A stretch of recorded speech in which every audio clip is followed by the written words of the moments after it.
شاب اتمس من الجن بسبب كلنا بنعمله، فخلي بالك. تعالوا كده نشوف الشاب ده عمل ايه.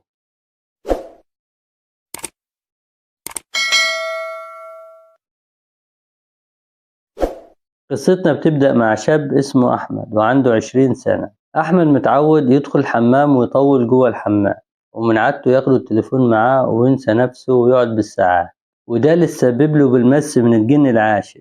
وعرف بالمس ده بالصدفة اللي كانت مرعبة. في ليلة من الليالي أحمد داخل ينام، وكان وراه امتحان ولازم يصحى بدري، ولكن هو داخل ينام جه لوالدته تليفون، وكان من أختها، وكانت بتقول لها تعالي بسرعة عشان أمك تعبانة.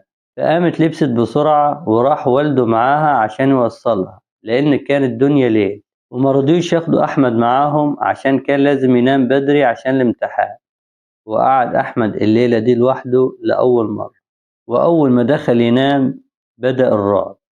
بعد 10 دقايق بدأ أحمد يروح في النوم، ولكنه قام من النوم مفزوع مرة واحدة لما حس إن الغطا بيتسحب من عليه، وبدأ يبص حواليه بتوتر ورعب، ولكن كل شيء كان طبيعي. فقال إن أكيد ده حصل لأن أول مرة يقعد لوحده في البيت، وقرر يرجع ينام تاني. بس هو خلاص فاق ومعادش جايله نوم تاني، ويتفاجئ وهو صاحي إن الغطا بيتسحب من عليه بقوة.